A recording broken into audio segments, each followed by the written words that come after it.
What about this one? There are a couple like this. Now, when we're naming the included angle between two sides, what this is getting at, the reason I want you to know this stuff, and the reason that this is on here is because when we're doing congruence relationships with triangles, and we look at something like, say, the side angle side congruence relationship, it's important that you guys understand that this angle is the included angle. We've got two sides and the included angle of one triangle congruent to two sides and the included angle of another triangle, right? Or, for example, with ASA. In this case, we've got two angles and the included side, and it's important. I just don't feel like people are 100% on that stuff. So let's take a little look at this. Name the included angle between these two sides. All right, now here's my recommendation. Draw, either with your fingers or on a piece of paper, when you write this down in your notebook, draw the two sides. So I have side AB and side BC. Well, what's the angle that's formed if I just kind of, look where those two segments meet? That's going to be the vertex, right? How would I label that angle? ABC. ABC, sure. This is the angle. If we draw it, it's just this angle right here, isn't it? Right, that's the angle. And when I name an angle like that, I can't call it angle B, can I? Because angle B could also be, angle B could be that angle right there, or it could be that angle right there, or it could be the angle that we're talking about. So that's confusing. We have to give it a three-point name. And the vertex, of course, has to be in the middle. So what's one name for this again? Angle ABC. Okay, what's another one? CBA. Angle CBA. Yeah, both of those would be fine. Now, what if we were doing this a little differently? What if the sides were AD and AB? Now, what's the included angle? DAB. Okay, it could be DAB, or it could be BAD, or it could be just angle A. In this case, I can say A because it's all by itself. It's not confusing, right? Okay, moving on. What's the included side between angles ADB and angle ABD? Now, there's a couple ways you could do this one. We could draw those angles in. And when I mean draw those angles, what I mean by that is ADB means I start at A, I go to D, and then I go to B, right? Right. If I draw angle ABD, I start at A, I go to B, go to B, and then I go to D. Well, what's the segment that I drew twice? DB. I think a better way to do this one, honestly, would be to just do this. To just point a finger at the vertex of each angle, and then if you connect your fingers, that's the segment that's shared between the two angles. So, for example, if I point at the vertex of angle ADB, well, that's D. That's the middle point, right? So D is going to be one vertex. If I point at the vertex of angle ABD, well, that's B, right? The segment that connects my fingers is what? Side DB or side BD, or you should be able to say segment BD or segment DB. I don't know if it let you do that. If it didn't, I will fix it and regrade it, and if you'll get full credit for segment also. Oops, I won't say that. But anyway, so it's, for example, side BD. Okay, questions? Okay, those ought to be absolute. Those were intended to be real easy ones, just to kind of give you a chance to get up to speed a little bit. But they were the most missed ones on the test. Yeah. Okay, what about this one? Now this one I think is a little confusing. I agree. No, it's not. I would recommend that we pull the triangles apart. I think that's helpful to do. So if we do that, I would have, this triangle up here. There's one of them, and then we got this triangle right here that I'm going to pull down there.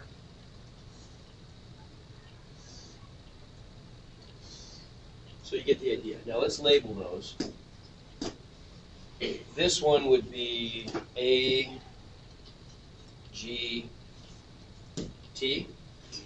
And this one would be like A, B, C, right? And let's go ahead and add the congruence relationships. You got to be doing this too. If you're not writing this stuff down, you're likely to miss these. I mean, I think I would make some stupid mistakes if I tried to do this without writing these down. So angle T, we know. Oh, that's angle, whoops. That's angle G. Angle T was congruent to angle C, right? G was congruent to B. And what else then? Do we know any other? I only gave you two. Is there some shared part that we can say is congruent to itself? Angle A and angle A, sure. So there's another one right there, isn't there? Both of these triangles involve angle A. So now, what would be the congruence relationship then that would set these angles? What if it's only one available? Is that a real one? No, that's not, right? So angle doesn't work, and so therefore, what should our answers be? NA. It says if the triangles cannot be proved congruent, enter NA in both boxes. So that's what we would do. Okay, make sense? Right. All right. Okay, what about this one?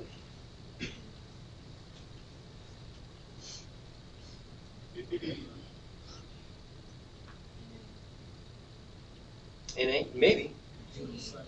Okay, yeah, this one is, no. Angle, side. Yeah, now why? What's the difference? Why is it, let's put both of those up there. There's two possibilities. Is it angle, side, angle, or angle, side? Now think what angle, side, angle says. Angle, side, angle says two angles. I want all phones and stuff away, please, or I'm going to collect those. This is the absolute wrong time to be looking at that stuff. Angle, side, angle says two angles and the included side of one triangle congruent to that stuff in another triangle, right? Well, that's not what we have here. I have two angles, but not the included side, right? So it's not that. It doesn't fit. It's this. Maybe. We have to be careful.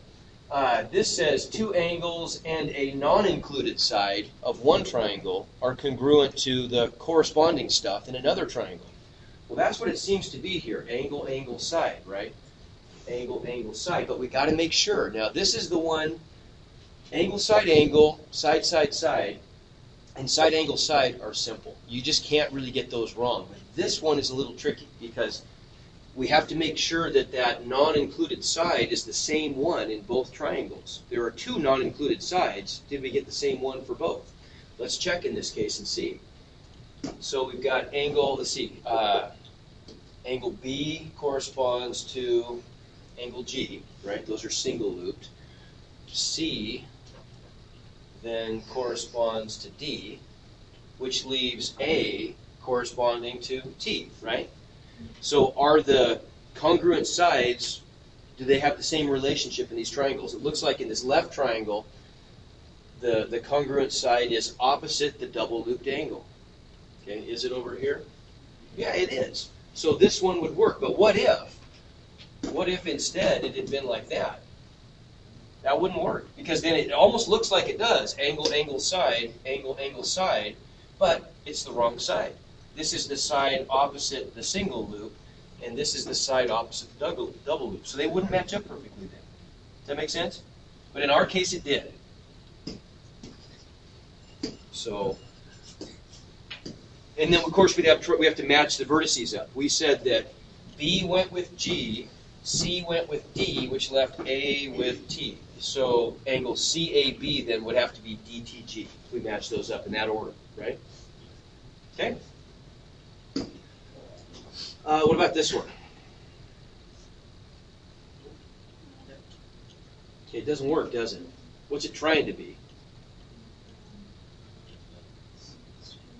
It's trying to be side angle, or if we flip it around, angle side, which, it's on the list, but it's not one that works, right? So is angle. Those are the two that don't work, though, right? It has to be one of the other four, which it's not, and so it would be NA, wouldn't it? Yep. Okay, you got to know that when on this pull-down list right here, you will never select angle, angle, angle, AAA or ASS because they don't work, right? They're just there to trick you, so you got to remember that they don't work. And what about this one? We're only given two things. Is there a third congruence we can get really easily there? AC. Side AC, sure. Because they share that side, don't they? So now if I pull those triangles apart, I've got triangle on the left side, ADC, and on the right side, ABC. And if we match the congruences up, well, they share that side. Angle CAB is congruent to angle DCA, right? And then DAC in that triangle is congruent to ACB in this one, right? So there's my kind of a sloppy looking setup there. We get the idea? So what's going to be the reason? Angle, side, angle. Angle, side, angle. Got two angles in the included side. Okay, now what's the triangle going to be? Triangle ACB. ACB. Well, A corresponds to C, right? C corresponds to A, and B corresponds to D. So it would be CAD, right? Make sense? Okay. This one should be super easy, but people, for some reason, this concept just didn't stick. And probably my fault, but let's go through it now. This is an exterior angle, isn't it? Angle 3. What is always the relationship between the exterior angle of some triangle and the interior angles? Well, yeah, there's going to be some 180 things going on. True, we could say this plus the mystery angle is 180. These two plus the mystery angle is 180. But then that leads us to a more direct relationship. How are 1 and 2 and 3 related? Jacob? 1 and 2 equals. Yeah, we know that the measure of an exterior angle of a triangle is always equal to the sum of the remote interior measures. So not the one that it's next to, but the other two added up always equal the measure of the exterior angle. Every time. Okay? So for us then, we would just say in this case,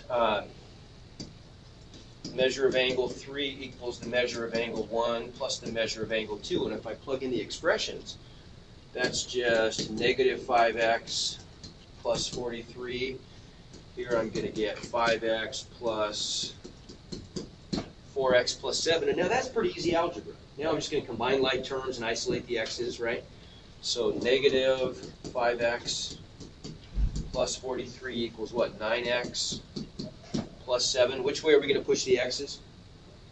To the right. Sure, make them positive. So if I add 5x to both sides, get rid of the x's on the left. Where do the numbers go then? Left. So I end up with 14x equals 36. So what's x equal to?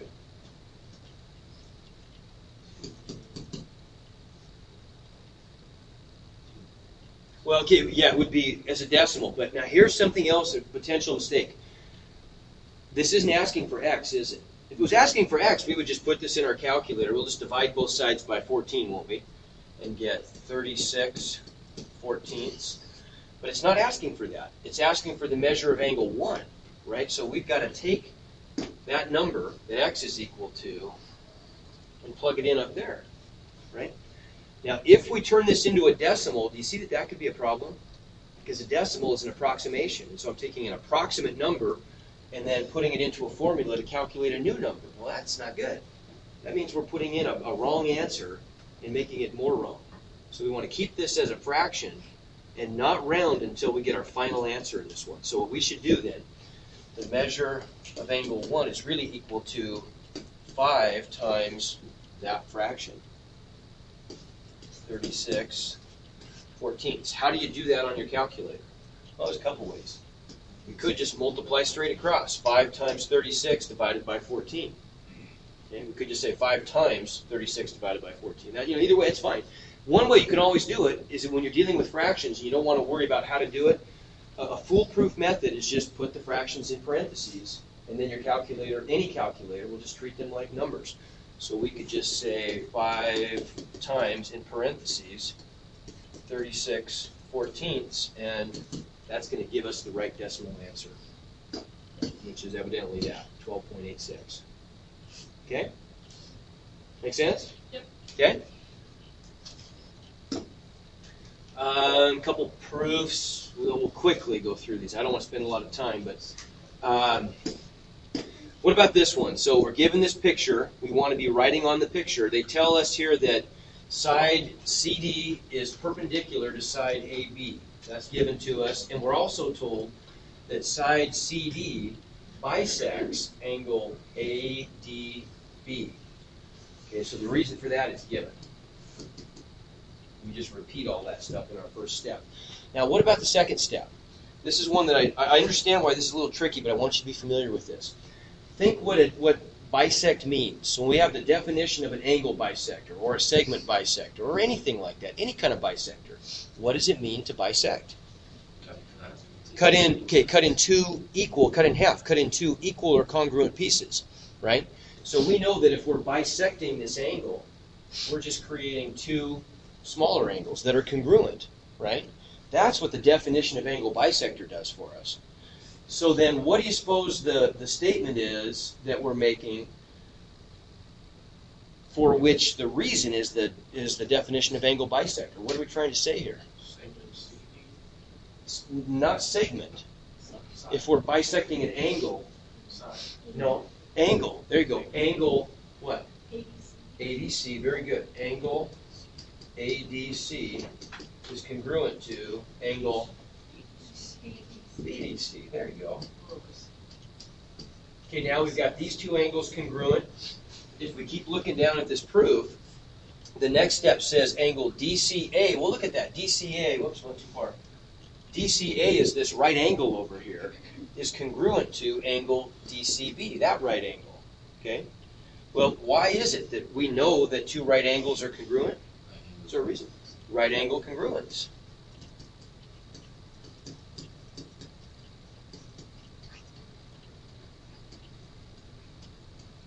Technically right angle congruence theorem, but right angle congruence is fine. That's all we need to know. So now I've got these two angles also being congruent, right? Those two. We need one more thing. What's it going to be? What's the third piece of that puzzle? We need three. There you go. Side DC or CD, whatever you want to call it, is congruent to itself. And now I've got two triangles, right, that are congruent to each other by angle, side, angle. Right? Make sense?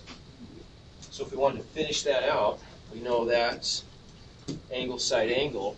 And here we've got side, CD congruent to, let's do that. So used to writing sine functions in calculus. Side CD is congruent to side CD, and the reason, of course, the reflexive property of congruence. Right? Make sense? Okay? Okay, what about this one? Let's just talk through the strategy. Because a lot of people miss this one too. If we want to, so we have to do this in pieces. Now let's ignore this triangle up here for a second. Just focus on this one at the bottom. What kind of triangle is it? Isosceles. What's that tell you about the base angles? Right? Make sense? They're congruent. So now what can I set up a relationship to solve for x? Yeah, the two angles, the measures of the angles are equal then, aren't they? So we could solve for x. If I subtract x from both sides and subtract 46, I just get x equals -4. Okay, now look what we can do with that. To find y, we got to look ahead a little bit. To find y is this apex angle. It's not the base angle in this other isosceles triangle, right? If we knew what those measures were, we could find y because they all add up to 180, right? Does that make sense? In order to get that, though, we need to fill in the blanks on this one down here. Now, if x is -4, we could plug that back into these angle measure expressions and figure out what the angle actually is. easiest to be right here. -4 plus 42 is just what, 38? So we know that angle is 38 degrees. So that one must be 38 degrees, right? That's enough information for us now to get y. There's a real quick way. How could we relate this angle up here to those two? Anybody see a one-step method for doing that? It's an exterior. It's an exterior angle. Very good. This is an exterior angle right here of this triangle, and so it must equal the sum of those two, huh? Right? We know that an exterior angle equals the sum of the two far away, remote interior angles. So 38 and 38 is 76. Now, if you didn't see that, there's another way. 38 plus 38 is 76. This triangle only holds 180 degrees. So 180 minus 76 will give us, what, 104 for that other angle? These two are a linear pair, so they add to 180. You could even get it that way if you wanted to. It's not as direct, but it works. This is isosceles, right? So these two angles must be congruent. Agreed? So if that's 76, then so is that. 76 and 76 is 152. So how much is left for this angle?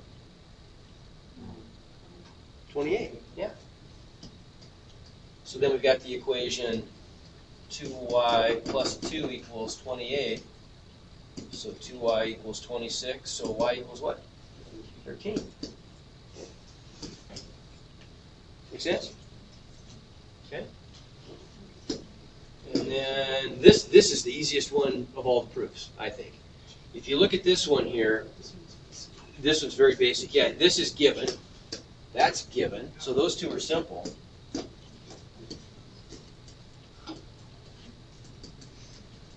And if I pull these triangles apart, it gets a little bit easier to see.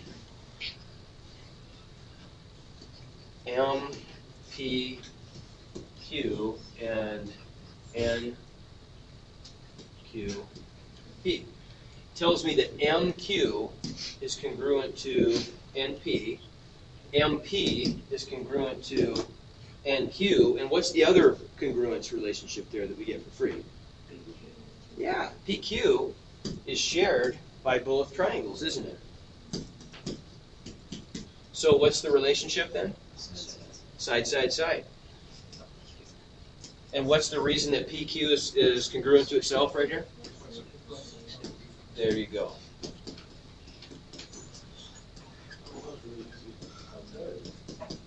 So it's not so bad, right? Okay? Make sense? Hopefully that helps a little bit. Let's go down and I'll let you guys have the rest of the period to work on this stuff. Did you sign me up for